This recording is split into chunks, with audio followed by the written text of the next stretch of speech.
여호와가 우리의 하나님이신 줄 너희는 알지어다. 그는 우리를 지으시며 우리는 그의 것이니 그의 백성이요 그의 기르시는 양이니라. 감사함으로 그의 문에 들어가며 찬송함으로 그의 궁정에 들어가서 그에게 감사 그의 이름을 송축할지어다. 아멘. 만왕의 왕이 되시고 우리의 생사복을 주관하시는 전능하신 여호와 하나님 앞에 감사와 찬양을 올려드립니다. 연약하고 부족하고 내일이 어찌 될지 몰라 불안한 우리들에게 주여 근심이 찾아오지만 그 근심과 염려를 주님 앞에 내려놓고 새로운 꿈과 희망을 가질 수 있는 귀한 예배가 될 수 있도록 인도하여 주시옵소서. 위로해 주시고 치료하고 변화시켜 주시는 주님으로 인하여 다시 한번 새 힘을 얻을 수 있는 귀한 예배 시간이 되게 하여 주시옵시고, 주님이 우리와 함께 계심을 느끼고 처음 안으로 돌아가는 귀한 예배 시간이 되게 하여 주시옵소서. 예배 드리고 싶어도 오지 못하는 사랑하는 주의 백성들, 하나님 그들에게 믿음을 더욱더 부어 더하여 주시고, 지금 이 순간에도 주를 바라보며 예배자의 모습으로 주님 앞에 나아가는 귀한 시간이 되게 하여 주시옵소서. 예배의 시정을 오직 하나님께만 올려드리며 예수님의 이름으로 기도드리옵나이다. 아멘. 찬송가 40장 찬양하시겠습니다.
영원토록 주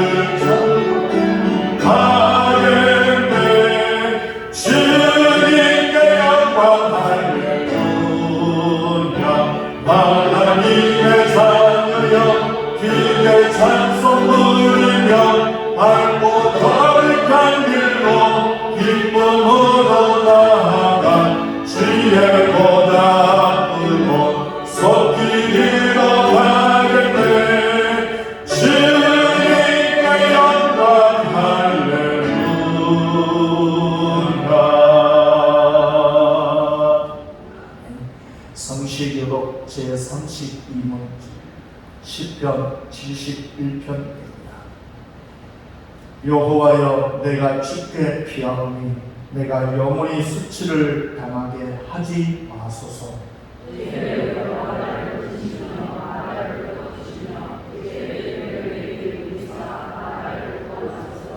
주는 내가 항상 피하여 숨을 바위가 되소서. 주께서 나를 구원하라 명령하셨으니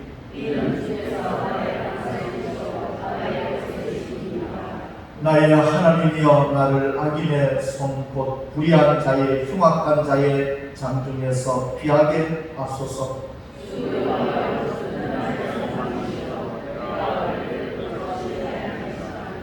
내가 모태에서부터 주를 의지하였으며 나의 어머니의 배에서부터 주께서 나를 택하셨사오니 전능하사 천지를 만드신 하나님 아버지를 내가 믿사오며 그 외아들 우리 주 예수 그리스도를 믿사오니 이는 성령으로 잉태하사 동정녀 마리아에게 나시고 본디오 빌라도에게 고난을 받으사 십자가에 못 박혀 죽으시고 장사한 뒤 4일 만에 죽은 자 가운데서 다시 살아나시며 하늘에 오르사 하나님 그리로서 산자와 죽은 자를 심판하러 오시리라. 성령을 믿사오며 거룩한 공예와 성도가 서로 교통하는 것과 죄를 사하여 주시는 것과 몸이 다시 사는 것과 영원히 사는 것을 믿사옵나이다. 아멘. 찬송가 397장입니다.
언제나 우리를 사랑하시고 살아서 역사하시는 하나님 아버지, 오늘도 거룩한 주님, 이 어려운 현실 앞에 먼저 주님 전에 나와 예배 드릴 수 있는 귀한 은혜를 내려주시니 감사드립니다. 스스로 인간보다 낮아지셔서 그 발을 씻어 주시고 죄인과 함께 친구 되셨던 그 겸손하시고 거룩한 사랑에 존경과 감사와 찬양을 올려드립니다. 하나님 아버지, 기들고 곤비한 영혼들과 어리석은 우리의 마음이 세상의 마음을 빼앗기며 살았던 우리들의 어리석음을 이 시간 고백하오니 용서하여 주옵소서. 하나님과 이웃을 노엽게 했던 지난 날들의 모든 일들도 낱낱이 기억하셔서 다시 그 죄를 고백하며 용서받게 하시고, 또한 우리도 서로가 서로를 용서하게 하여 주옵소서. 주님, 이제 하나님 법대로 그 법대로 사는 우리 되게 하시고, 다시는 헛된 것들을 위하여 허비하지만요, 멸시받고 속고 속이는 슬픔을 당하지 않도록 자비로운 은총으로 지켜 주옵소서.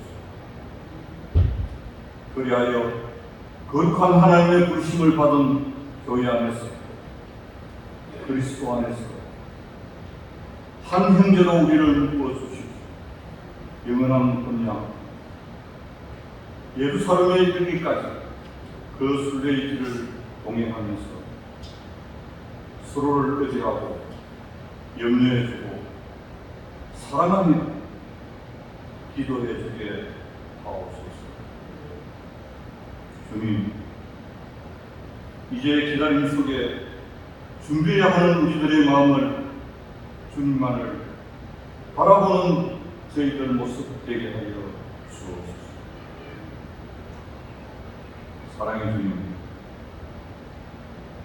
또한 태풍과 폭우 속에 수해로 인하여 삶의 터전을 모두 잃고 고통당하는 이웃들을 위로하여 주시고, 절망과 어려움을 이길 수 있는 힘과 용기도 허락하여 주옵소서.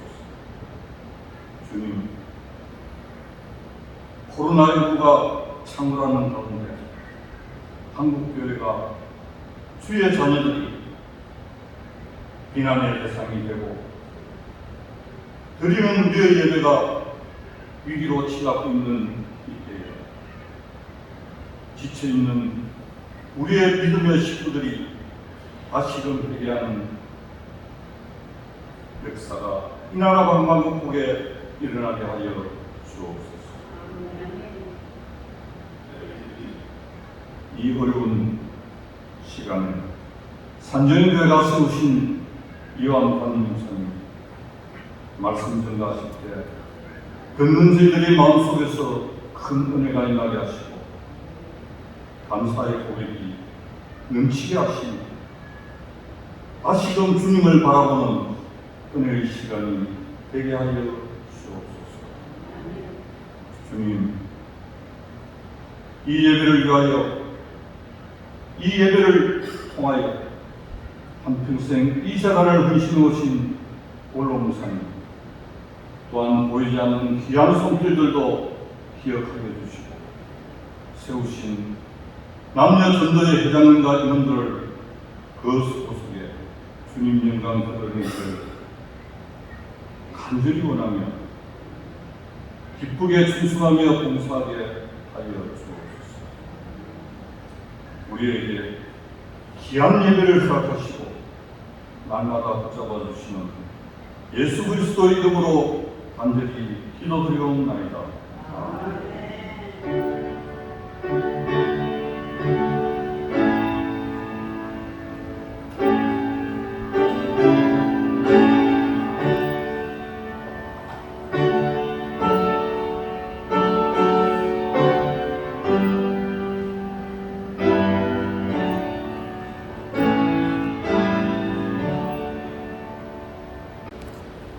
하나님 말씀은 누가복음 9장 1절에서 3절까지 말씀입니다.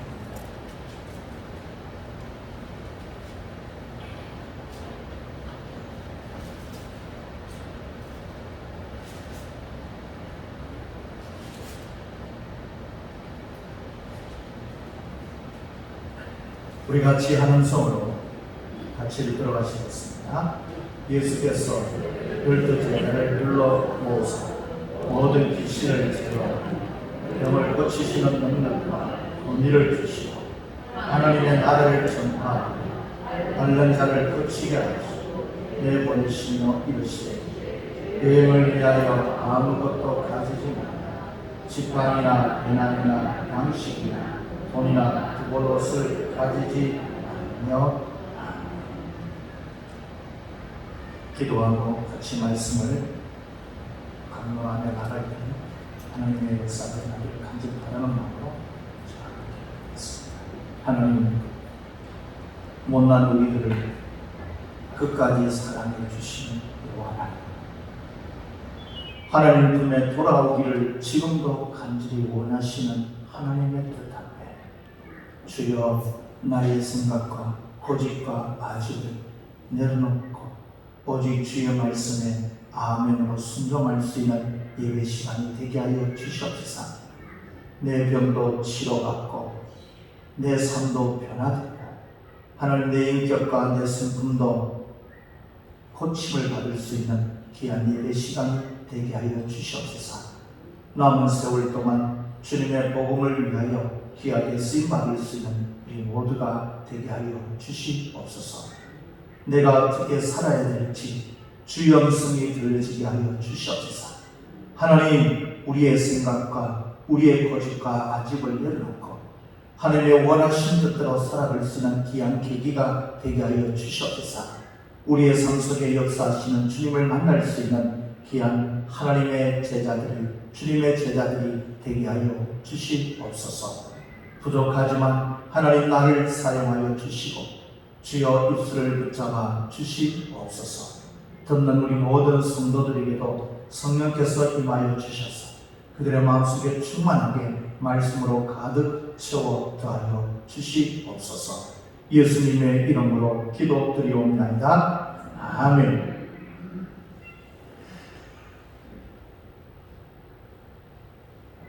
처음에 제가 목욕을 참 좋아합니다.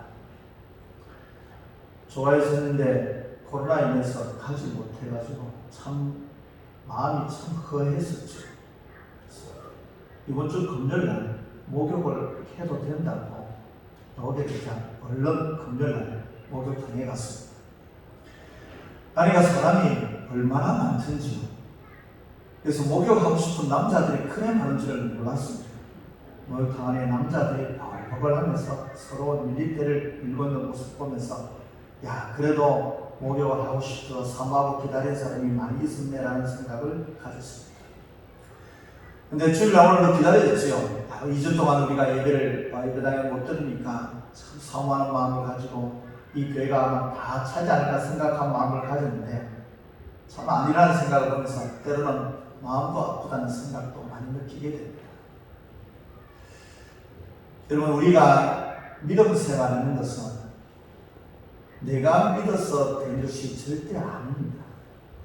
정말 하나님의 은혜로 하나님께서 성령을 보내주셔서 내가 예수 그리스도를 믿어지게 만들게 하셨던 것이죠. 그래서 도구로 사용하신 분은 부모일 수도 있고 때로는 친구일 수도 있고 또는 형제 자매일 수도 있습니다. 내가 예수 그리스도를 믿게 된 것은 전적인 하나님의 은혜라는 것을 우리가 잊어서는 아니 되는 줄 압니다. 근데 그 은혜를 우리는 잘 인지하지 못할 때가 많이 있죠. 하나님께서는 이스라엘 백성들에게 430년 동안 노예로 삶을 살던 그들에게 하나님의 주권적으로 그들을 노예 생활에서 건져 주셨습니다. 이스라엘 백성의 노력과 수고가 아니라 하나님의 전적인 은혜였다는 것을 말씀을 통하여 보게 됩니다. 광야 생활을 할 때도 그들의 것이 아니라 하나님께서 모세를 통하여 인도해 주셨고 때마다 그들에게 은혜를 베풀어 주셨던 것이죠. 근데 이스라엘 백성은 그 받은 은혜가 처음에는 감사했습니다. 야, 우리를 430년 동안 노예 삶을 살던 우리들에게 자유를 주셨으니 얼마나 감사하겠습니까? 그래서 하나님을 찾아고 하나님 은혜에 감사하는 마음이 충만했던 것이죠. 근데 그 은혜가 시간이 지나면 지날수록 그 은혜를 어떻게 받아들이냐면 자기가 받아야 할 권리로 받아들이게 됐던 겁니다. 믿는 자들의 가장 큰 오류가 뭐냐면요, 자녀도 마찬가지고 생활하는 가운데 은혜를 계속 받으면 그 은혜 받는 것을 자기의 권리라고 생각하게 됩니다. 그러니 그 권리를 가지고 마음을 가지게 되자 내게 받아야 할 권리가 빨리 내가 원하는 때에 임하게 되지 않게 될 때에 그때가 뭐냐면 사람은 원망과 불평을 일으키게 되죠. 그래서 사람들에게 망설이란 은혜를 받은 것을 감사하기보다는 그 은혜가 계속되면 될수록 권리가 되어 그 은혜 받지 못할 때는 원망과 불평을 하나님과 지도자를 향하여 외치고 발설하게 되게 되어 있다는 겁니다. 우리도 마찬가지 아닐까요? 내가 예수 그리스도를 믿게 된 것이고 이곳에 와서 예배를 드리며 천국을 향하여 나가는 인생의 발걸음을 가나안에 가는 이스라엘 백성처럼 나도 천국을 향하여 지금도 한 걸음 한 걸음 가고 있는 이 순간 모든 것이 하나님의 은혜임을 우리는 압니다. 그런데 그 은혜 받은 자가 감사해야 될 우리가 때로는 그 은혜에 감격하기보다는 그것이 권리인 것처럼 착각해서 내가 이 세상 살아가는 동안에 있어서 내게 조금이라도 불편하고 내게 조금 불리하기만 하면 여기서 그 은혜를 권리로 생각하고 불편과 원망이 끊임없이 우리 둘 속에 일어난다는 겁니다. 사랑하는 여러분, 은혜를 권리라고 생각하지 마십시오. 은혜 받은 것은 날마다 감사하며 나가야 될 우리의 고백이고 우리의 찬양입니다. 근데 우리에게는 조금만 내 때가 아니고 내가 원하는 대로 되지 않고 내게 조금만 불리하게 되면 원망과 불평이 일어나는 것은 결코 하나님의 은혜를 기억하지 못하는 자들의 모습이고 그들의 삶의 모습이라는 것입니다. 예를 한번 들어보겠습니다. 여러분 질문 한번 해보겠습니다. 여러분 사과 나무가 있습니다. 우리가 그 나무를 보고 열매를 보면서 우리는 뭐냐면 그 나무를 보고 사과가 열렸을 때 우리는 그 나무를 보고 무슨 나무라고 합니까? 사과나무라고 하죠. 근데 원래는 그 열매를 보고 그 나무를 아는 게 아니라 원래 사과나무였기 때문에 무엇이 열리겠습니까? 사과가 열리는 겁니다.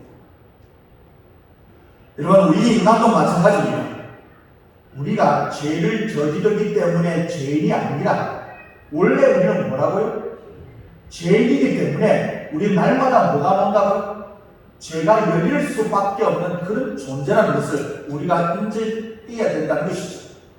저뿐만 아니라 여기 앉아 계시는 모든 분들, 아니 인류 모든 사람들은 모두가 다 뭐라고요? 죄인입니다. 그렇기 때문에 그들은 항상 뭐가 나올 수밖에 없죠? 죄가 나올 수밖에 없고 욕심이 나올 수밖에 없고 자기만을 생각할 수밖에 없는 존재가 바로 인간이라는 겁니다. 그래서 사람은 볼 때 모든 사람은 요즘 연속극 제가 늘 하는 말이 있지만 연속극 제목처럼 그놈이 은혜요. 다 똑같다는 겁니다. 누구 하나 의인 없어요. 그러면 우리는 생각합니다. 다 괜찮을 거라고. 여러분 저도 뭐라고요? 죄인. 저도 잘못하면 늘 생각하면 뭐가 날마다 오를까요? 죄가 올라오는 그런 죄인이라는 겁니다. 저뿐이겠습니까? 여기 앉아계신 여러분 모두가 다 인류 모두가 다 그런 사람이라는 것을 먼저 인식을 하고 내가 죄인이라고 고백할 수 있는 것이 필요하다는 겁니다. 그걸 하지 않으니까 나중에 뭐라냐고? 내가 은혜 받은 것을 기억하지 못하고 원망과 불평과 내가 조금만 불리하고 내가 조금만 손해보면 내가 조금 억울하게 당하면 원망과 불평이 끊임없이 나오는 이유가 크게 있는 겁니다. 이스라엘 백성이 그럴 거예요. 이전에 삶을 살았던 모든 사람들도 그렇고 지금 살아가는 우리들도 그렇고 앞으로 주님 모실 때까지 온 인류의 모든 사람들은 이것이 끊임없이 반복될 수밖에 없는 것입니다. 이스라엘 백성은 하나님 모실 때 어떤 모습이냐면 민수기 14장 22절에 9절에 주님이 뭐라고 말씀하는지 이렇게 나와 있습니다. 우리 같이 한번 읽어보도록 하겠습니다. 시작. 내 영광과 애국과 광야에서 행한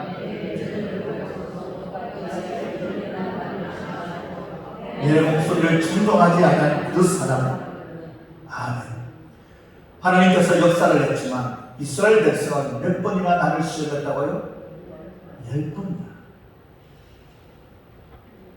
자신들을 구속해 주시고 구원해 주셨고 그리고 가나안 땅으로 인도해 주시는 그 하나님 앞에 그들은 10번이나 계속해서 하나님을 시험했다고 말씀이 나옵니다. 하나님께서 강권적으로 불가항력적인 긍휼과 은혜를 베풀어 주시지 않았다면 결코 그들은 가나안 땅에 들어갈 수 없는 그런 존재였던 것입니다. 그럼에도 불구하고 그들은 하나님께서 강권적으로 세밀하게 인도해 주셨음에도 불구하고 자기 원하는 때에 그 응답이 없자 그 은혜를 권리로 인식하여 원망과 불평이 끊임없이 그들의 입술 속에서 나왔던 것입니다. 그런데도 10번이나 계속 시험에도 불구하고 하나님은 그들을 강권적으로 가나안 땅으로 인도가 가셨던 것입니다. 왜 그랬을까요? 왜냐하면 하나님은 이스라엘 백성들을 사랑하셨기 때문에 그렇습니다. 많이 선택하셨기 때문에 그랬던 것이죠. 그 하나님은 완전하신 분이십니다. 하나님은 이스라엘 백성을 홍해 앞에 절제절명의 위기 속으로 집어넣으셨던 분, 여호와 하나님. 그런 가운데도 불구하고 그들의 삶을 하나도 빠짐없이 세밀하게 인도해 주셨던 완전하신 분은 여호와 하나님이십니다. 하나님은 사람들이 볼 수 없는 것을 미리 보고 계셨고 사람들이 알 수 있는 모든 것들을 미리 알고 계셨던 분은 완전하신 실수 없으신 하나님이셨다는 것입니다. 정확하게 하나님의 뜻을 이루어 가셨던 여호와 하나님, 한번 약속하셨던 모든 것들은 다 지켜가시는 여호와 하나님이심을 보게 됩니다. 시편 77장 19절에서 20절까지 말씀 보면 이 시인은 이렇게 고백합니다. 주의 길이 바다에 있었고 주의 모든 길이 큰 물에 있었으니 주의 발자취를 알 수 없었나이다. 주의 백성을 양떼같이 모세와 아론의 손으로 인도하셨나이다라고 노래를 넣었습니다. 그렇습니다. 하나님께서는 우리가 모르는 길을 보시고 그 길을 만드시고 그 길로 우리를 인도하십니다. 하나님을 믿고 의지하며 신뢰한 이들에게는 그 길을 보여주십니다. 방법도 알려주시고. 하지만 우리들은 어리석고 미련해서 하나님께서 알려주시고 제시하신 길로 가고 있음에도 불구하고 모를 때가 너무나도 많다는 겁니다.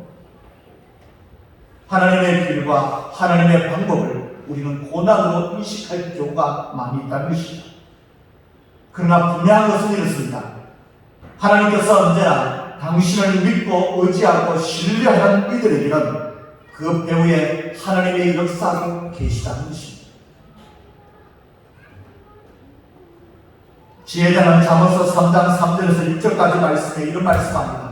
그 하나님에 대해서 뭐라고 이야기하냐면 우리 같이 한번 읽어보도록 하겠습니다. 시작. 너는 마음을 다하여 여호와를 신뢰하고 내 명철을 의지하지 말라. 너는 그를 인정하라. 그리하면 네 길을 지도하시리라. 아멘. 그런데 우리는 이 말씀을 우리가 날마다 듣고 있음에도 불구하고 우리는 하나님께서 왜, 무엇 때문에 우리의 이 명철을 의지하지 말라고 말씀하는지 이해할 수 없습니다고 반문하는 경우가 거의 대부분입니다. 우리의 삶의 현장에서 일어난 대부분의 일은 우리가 이해할 수 없는 것들이 정말 많습니다. 아니, 대부분 다 내 삶에 일어난 모든 문제에 대해서 이해하기 불가능하다는 것이죠. 하나님께서 행하시는 일들 가운데 우리가 이해하고 있는 것은 지극히 일부분에 불과할 뿐입니다. 그러나 하나님께서 하시는 모든 일들과 우리에게 무엇이 가장 좋고 필요한지 하나님은 다 알고 계신다는 것입니다. 하나님의 때가 이르렀을 때에, 하나님이 원하는 시기에 하나님이 가장 정확하게 그것을 알고 계신다는 겁니다. 우리는 모릅니다. 따라서 우리는 해야 할 일이 있다면 그 하나님을 믿고 신뢰하고 의지하고 참고 견디며 하나님의 때를 기다리면서 우리에게 맡겨주신 일에 대하여 최선을 다하며 삶을 살아가는 것이 신앙의 길이라는 겁니다. 하나님의 때가 이를 때까지 내가 참고 견디고 내게 맡겨주신 일에 대하여 무조건 최선을 다하는 것이 우리가 해야 할 일이라는 것입니다.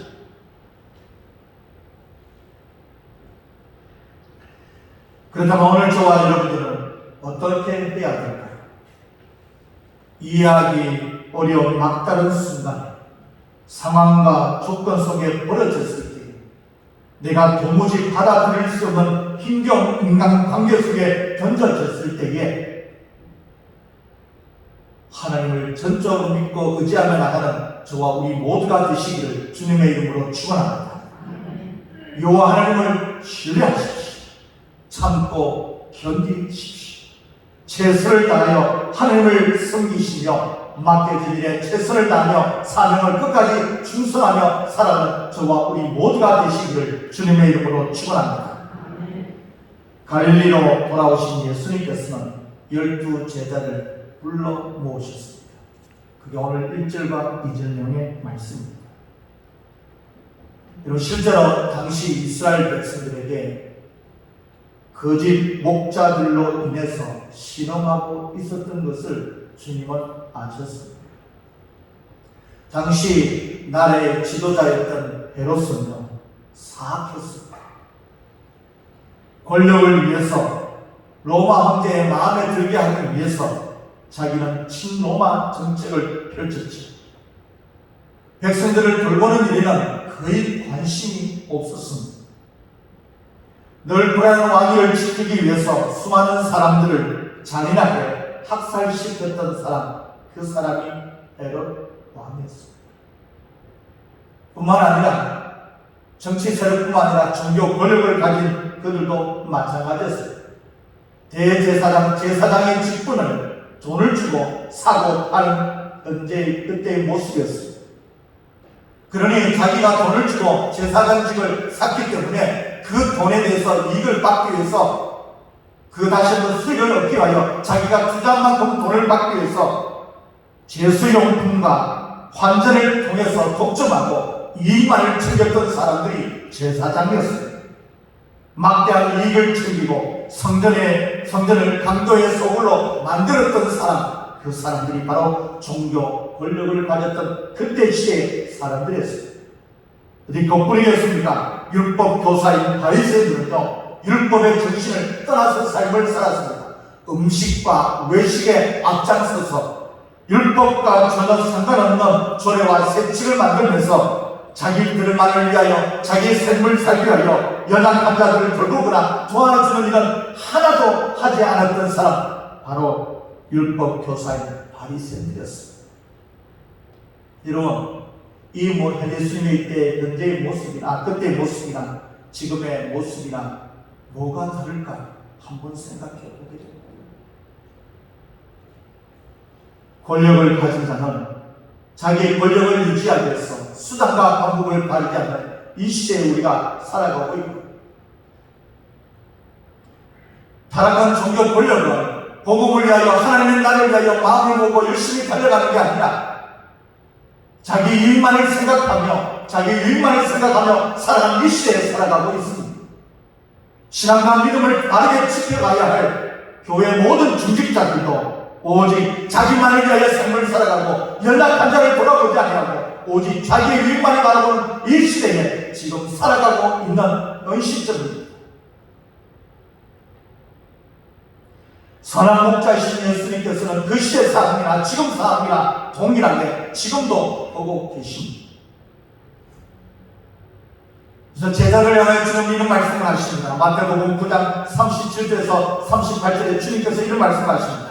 이에 제자들에게 이르시되 추수할 것은 많되 일꾼이 적으니 그러므로 추수하는 주인에게 청하여 추수할 일꾼을 보내주소서 하라 하십니다. 이렇게 기도하라고 말씀하셨습니다. 그래서 주님은 12제자를 불러놓고 그들에게 모든 귀신을 제할 수 있는 하나님의 권능을 부어주셨고 각종 병을 고칠 수 있는 하나님의 능력을 부어주셨고 그리고 미래 왕성들 하나님의 나를 선포하고 복음을 전파하고 사명을 주시기 위하여 예수님은 12제자를 불러 모으셨던 것입니다. 이와 동일한 본문의 말씀을 보면 마태복음 9장 35절에 이런 말씀을 하셨습니다. 우리 같이 한번 읽어보도록 하시겠습니다. 시작. 예수께서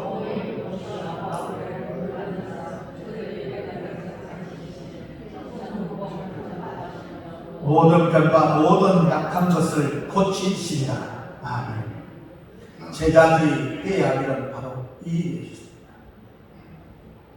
가르치고 전파, 고치고 변화시키는 일을 해야 하는 것이 제자의 사명이었습니다.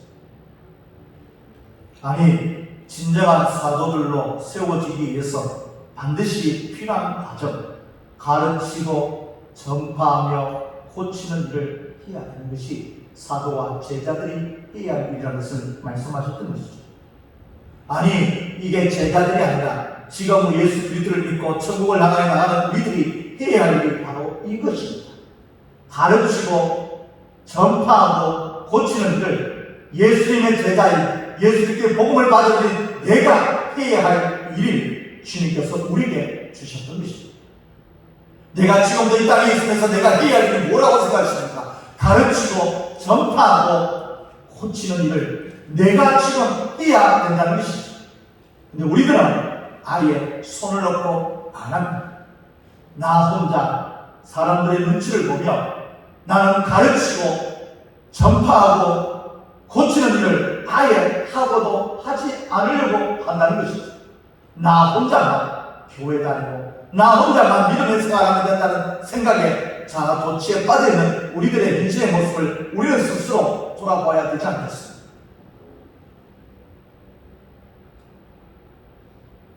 우리가 반드시 해야 할 이 사명, 결코 이례적이지 않고 계속적으로 주님 부르실 때까지 해야 할 우리들의 사명입니다. 이제 우리는 복음과 하나님의 나라를 위해서 최선을 다하며 사명을 감당해야 합니다. 개인의 감정과 자존심 때문에 분쟁과 다툼과 패거리가 아니라 복음을 위해서 교회를 위하여 하나님의 나라를 위한 것이라면 그것을 우리가 이제는 해야 될 때가 아닙니다. 이건 주님 오실 때까지 우리가 모두가 다 해야 될 일입니다. 그런데 이 해야 될 사명을 우리는 잊어버리고 세상 사람들처럼 우리가 모두가 다 자신의 기분과 감정과 자존심 때문에 분쟁과 다툼을 일으키는 안타까운 현실 속에 우리는 지금도 살아가고 있지 않습니까? 복음을 위하고 하나님의 나라를 위하여 한 마음을 모 최선을 다하시다 이 마음으로 분쟁하고 다투고 싸우는 게 아니라 개인의 감정과 기분과 자기 이익과 계산을 통하여 싸우고 분쟁하고 다투는 게 현재의 지금 우리들의 모습이라는 겁니다. 그걸 주님이 지금 지적하고 있는 걸. 근데 그런데도 불구하고 우리들은 깨닫습니다. 내가 무엇 때문에 지금 나왔는지 자존심, 감정 그것 싸움 기회에 있으면 그걸 내려놓고 이제 우리가 해야 할 것은 가르치고 전파하고 고치는 일을 우리가 해야 될 이것에 한 마음을 가지고 나아가야 된다는 겁니다. 그런데 그렇지 않아요. 가르치고 전파하고 고치는 일을 하기보다는 개인의 기분과 감정과 패거리로 다툼과 분쟁이 지금도 끊임없이 일어난 그 시대나 지금이나 주님 보시는 때는 똑같다는 겁니다. 왜 이러십니까? 정말 왜 이러십니까? 한 마음을 모아서 복음을 전파하려고 하는데도 불구하고 코로나로 인해서 이 힘들고 어려운 이 시점에도 전부 다 내본다 개인의 감정과 기분을 위해서 패싸움을 하고 있는 이 시대에 노예나 총회나 한국 사회나 교회나 똑같이 된다면 하나님이 얼마나 마음 아파하시겠다는 겁니다. 주님은 우리의 모든 것을 내려놓지 않습니다. 그래도 우리는 우리의 것을 내려놓으려고 하지 않습니다. 하나님의 뜻대로 살려고 하는 것이 아니라 내가 우선이 되어버린 시대에 지금 살아가고 있죠. 그래서 주님을 전적으로 의지하는 우리들이 주님을 의지하지 못하는 자기의 힘과 경험과 지식을 의지하며 나가는 잘못된 길을 가고 있는 우리들을 향하여 오늘도 이렇게 지적하고 계십니다. 너희들이 가르치고 정파하고 고쳐야 할 일은 너희 힘으로 하는 것이 아니라 바로 내가 주는 능력으로 해야 된다고 말씀하고 있는 내용이 오늘 이후에 3절에서 우리에게 가르쳐주는 메시지라는 것이죠. 오늘 본문 3절 말씀 우리 같이 한번 읽어보도록 하시겠습니다. 시작. 이르시되 여행을 위하여 아무것도 가지지 말라.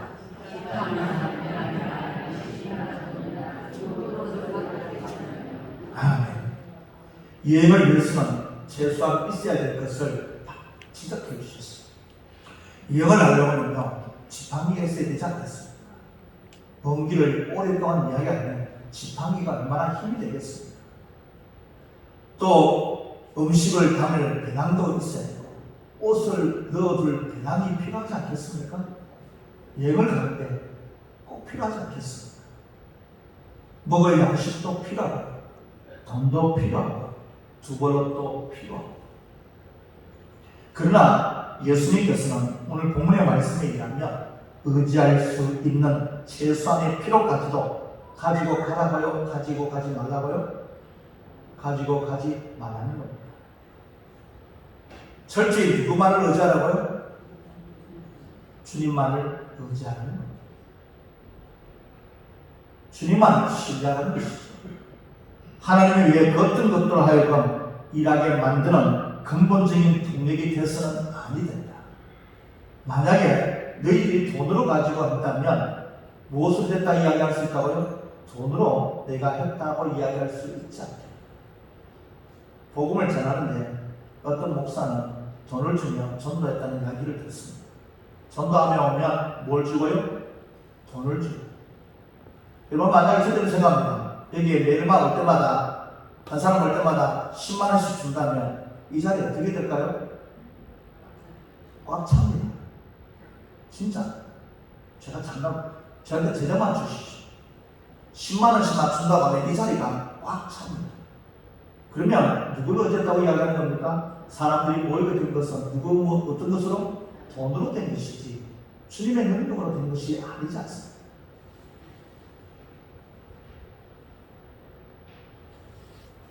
하나님의 일을 하는데 동력은 지팡이, 배낭도, 돈도, 주벌을 내가 생각하는 가장 필요한 것을 내가 의지하게 된다면 하나님이 일한 것이 아니라 누가 일하면 내가 일한 것이 되기 때문에 그렇습니다. 사실 우리는 지팡이와 배낭과 양식과 돈과 주벌로 등이 있으면 효과적으로 일할 수 있을 것이라고 생각합니다. 맞죠? 얼마든지 그럴 수 있습니다. 그러나 오늘 우리 현실을 돌아볼 때에 무조건적으로 긍정적일 수는 없습니다. 많은 일꾼들이 효과적인 사역을 위해서라는 유명하게 세상의 가치와 경험과 지식을 의지하기 때문에 그렇습니다. 아니 아예 이것을 의지하는 것에 대해 깊이 빠져 있어서 헤어나지 못하는 경우를 지금 너무나도 많이 보게 됩니다. 변명하고 합리화하면서까지 누리려 하고 있기 때문이죠. 아예 그것 때문에 그 방법 때문에 하나님까지도 놓치고 있기 때문에 그렇습니다. 사랑 여러분, 하나님의 일은요 어디까지나 하나님을 통해서만 일해야 된다는 겁니다. 그래서 예수님께서는 전도의 여행을 전할 때 최소한의 것도 뭐 하지 말고요? 가지지 말고 라고 말씀하셨던 겁니다. 오직 주님처럼 하나님 한 분만 믿고 의지하며 신뢰하라고 말씀을 하셨던 겁니다. 왜냐하면 예수님께서 마태복음 6장 26절에 이런 말씀을 하셨습니다. 우리 같이 한번 읽어보도록 하겠습니다. 시작. 공중에 새를 보라. 씨를 뿌리지도 않고 거두지도 않고 곡간에 모아들이지도 않는다. 너희의 하늘 아버지께서 그것들을 먹이신다. 너희는 새보다 귀하지 아니하다. 여러분, 여기서 새는 크게 중요하지 않은 종류의 생명체를 말합니다. 새가 중요합니까? 우리가 이 세상 살아가는데 새가 그만큼 중요하다 이 말입니다. 새는 중요하지 않는 생명체입니다. 근데 이 새들은 어떤 형편과 상황도 조건에 놓일지라도 미래의 생존을 위해서 염려할까요? 안 할까요? 하지 않습니다. 여러분, 새들이 거두어 드립니까? 거두어 드리지 않습니까? 거두어 드리지도 않습니다. 새들이 모아둘까요? 모아두지 않을까요? 모아두지 않습니다. 아무것도 하지 않아야 된다는 말씀의 의미가 아니라 새들도 하나님께서 먹이를 눈앞에 떨어뜨려 주실 때까지 기다리는 것이 아닙니다. 뭐 할까요? 먹이를 찾아서 헤매입니다. 생존을 위해서 본능적인 노력을 아끼지 않는 것이 새들의 모습이지. 그러나 우리처럼 내일 먹을 것을 위하여 염려하거나 고민하지 않습니다. 근심에 빠져 힘들어하지도 않는다는 것이죠. 왜 그럴까요? 여러분, 왜 그렇습니까? 사람은 이상하게 자꾸 내일을 위해서 내가 뭔가를 자꾸 모으려고 생각하고 있고 쌓아두려고 하고 있습니다. 그래서 서두에 말씀드렸죠. 사람은 뭐이기 때문에? 죄인이기 때문에 항상 뭘 채우려고 한다고요? 욕심을 채우고 욕심을 가지고 내일을 쌓아두려고 계속 한다는 것입니다. 새들은 내일을 쌓아두지 않더라도 인간의 이 땅의 삶을 잠시 동안 있다 끝나더라도 하나님의 창조 섭리 속에서 삶을 살아가는 존재가 새입니다. 그런데 우리는 하나님의 창조 섭리 속에 살려고 하지 않고 하나님의 뜻과 상관없이 내가 어떻게 준비하고 노력하면 될 것이라는 모든 걸 결정하는 우리들의 죄인된 모습들이 그들에 표출되고 있다는 것이죠. 그러니 항상 뭐하다고요? 염려하며 걱정하며 삶을 살아가고 불안해하고 공포에 들면서 어떻게 죽을까 염려하며 삶을 살아가고 모은다고 해서 물질을 다 가져갈 수 있습니까? 여러분, 재산 아무리 많이 모아도 끝내는 자녀들에게 돌아가겠죠. 여러분들이 가져가는 것은 아무것도 없습니다. 그런데도 불구하고 또 쌓아두고 내일 더 많은 사람에게 사람에게 인정받으려고 그렇게 노력하며 삶을 살아가죠. 하나님한테 인정받으려고는 살지 않습니다. 누구한테만 인정받으려고요? 사람들한테. 얼마나 불쌍한 존재가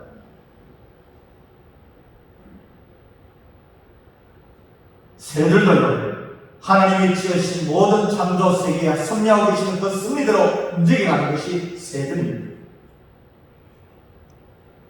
하나님께서 주권적으로 다스리고 계심을 믿고 있는 것도 새들이죠. 간섭하고 계심을 알고 있는 것도 다 새들 알고 있습니다. 한낱 미분에 불과한 새임에도 불구하고 정말 어찌 보면 참 믿음을 가지고 삶을 살아가는 게 새가 아니겠습니까? 아니, 모든 피조물들이 다 그렇게 살아가고 존재하고 이 땅을 끝나고 있는 것을 보게 되죠. 그런데 오늘 말씀 보면 새보다 귀하다고 했죠. 새보다 더 귀한 존재, 아니 매우 뛰어나다는 뜻으로 가진 본질적인 차이를 강조하면서 너희들은 새보다 뭐하다고? 뛰어난 존재이지 아니하냐. 주님 말씀은 이렇습니다. 너희는 새도 다른 세상의 별풀도 본질적으로 다른 존재다. 아니, 이 세상에 존재하는 모든 피조물들은 그들과 비교할 수 있는 탁월한 존재가 바로 너희들이라고 말씀하고 계시거든요. 우리는 무엇보다 귀하고 소중한 존재입니다.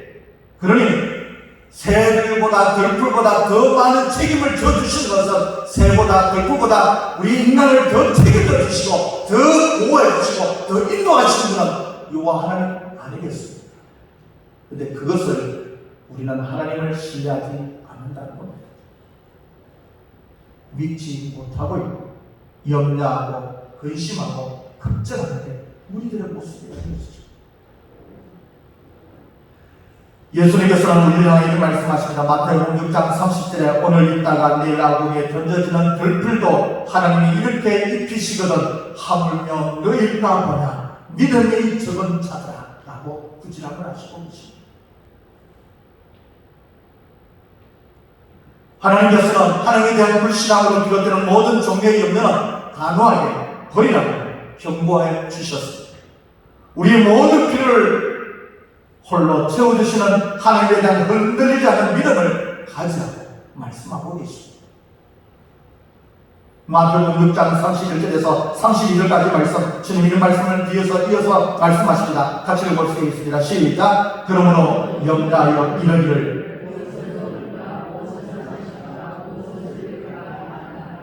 이는 다 이방인들이 구하는 것이라. 너희의 하늘 아버지께서 이 모든 것이 너희에게 있어야 할 줄을 아시느니라. 아멘. 우리는 무엇을 먹을까, 무엇을 입을까, 무엇을 마실까 생각하지 말고 어떻게 헐겁게 될까 염려하지 말고 굶어 죽게 되지 않을까 염려하지 말고 굶어 죽으면 뭐 하면 됩니까? 죽으면 되지요. 그 다음 어디 갈게요? 천국 가는데 천국 가기 싫어서 굶어 죽기 싫어하는 사람들이 얼마나 많습니까? 천국 간다면 내가 지금 굶어 죽으라면 굶어 죽으면 되지 않습니까? 그 믿음이 우리에게 있다고 없다고요? 없다고 하는 겁니다.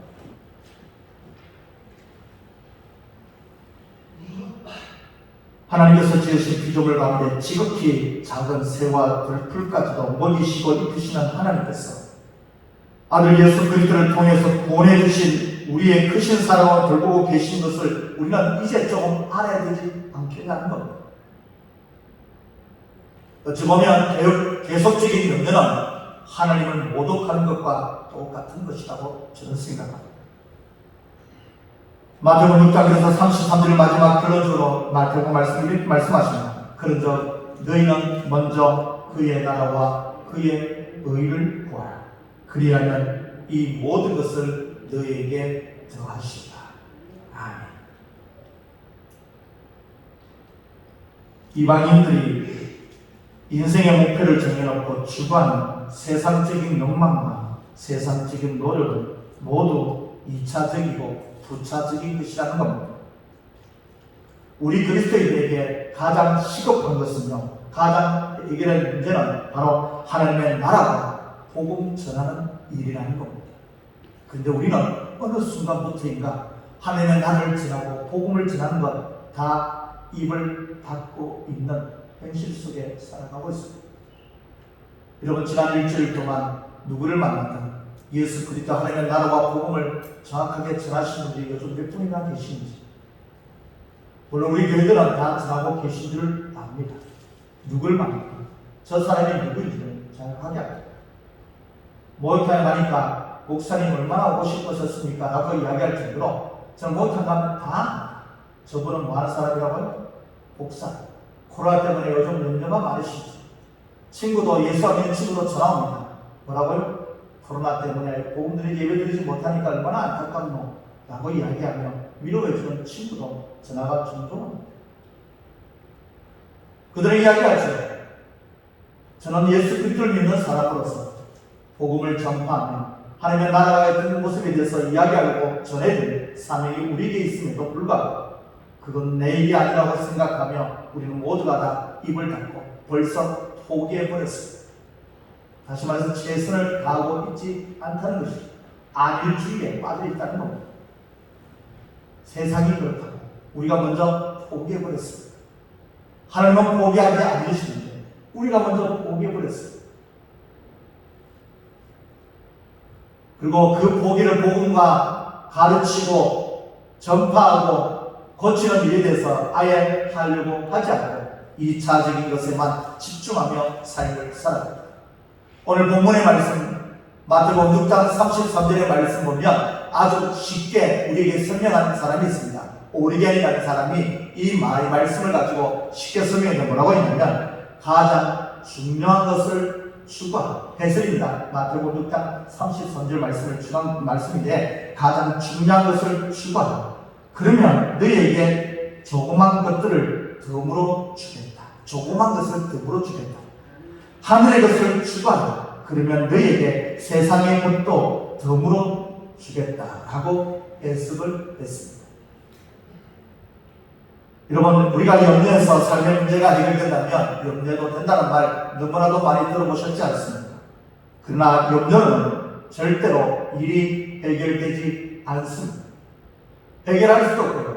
염려는 나를 더 죽이게 만들고 나를 더 가난하게 만들고 내가 이 땅을 정말 하나님의 은혜 가운데 살지 못하도록 방해하는 것이 바로 염려라는 것이죠.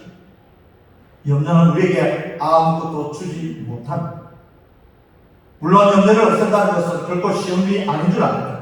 모든 병과 상황 속에서 흔들리지 않은 하나님을 신뢰하는 것이 지금 가장 필요한 시점이라는 것이죠. 나라가 힘들고 코로나로 인하여 불안하고 염려하고 있지만 이 속에 우리가 더 해야 할 것은 누구를 더 신뢰하고요? 여호와 하나님을 더 신뢰하고 여호와 하나님을 더 전적으로 하나님은 코로나 때문에 염려하고 걱정하고 그럴 필요가 없다는 것이죠. 누구만을 신뢰하라고요? 여호와 하나님을 더욱더 신뢰하는 그 말씀입니다.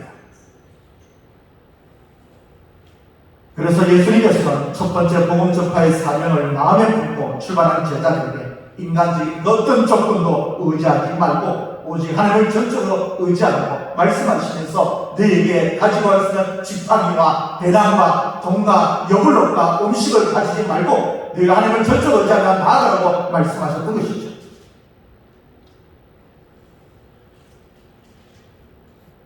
오늘도 우리 모두가 다 제자와 똑같은 삶을 살아야 되는 우리들의 모습이랍니다. 우리는 자주 하나님께 우리가 기대하는 성공을 이루어야 된다고 하나님 앞에 강요합니다. 하나님, 우리 교회가 성공해야 되지 않겠습니까? 하나님, 내가 성공해야 되지 않겠습니까? 왜 대학과 직장과 돈과 명예와 행복을 주시지 않냐고 억지를 부리는 것이 우리들입니다.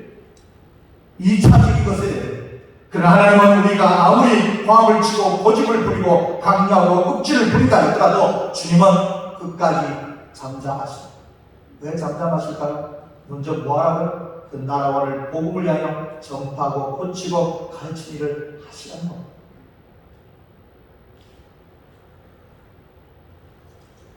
우리가 복음을 전하는 그때에 그 현장에 성령이 우리와 함께 계시고 영혼을 구원해 주시는 것뿐만 아니라 그 믿음을 통하여 치료와 고치고 변화되는 역사가 일어난다는 겁니다. 따라서 우리에게 필요한 것입니다. 연약하고 쓰러지고 소외된 자들에게 우리는 같이 한 마음을 모아서 예수 그리스도의 복음을 바르게 전파하고 하나님의 나라를 가르치고 전파하고 그를 통하여 성령이 임하셔서 변화되고 치료되고 지어 낫는 기적의 역사를 체험하는 삶을 살아갈 수 있도록 지금 있는 삶 속에서 뭐하라고요? 최선을 다하는 삶을 살아가라고 지금 명령하고 계신 것입니다.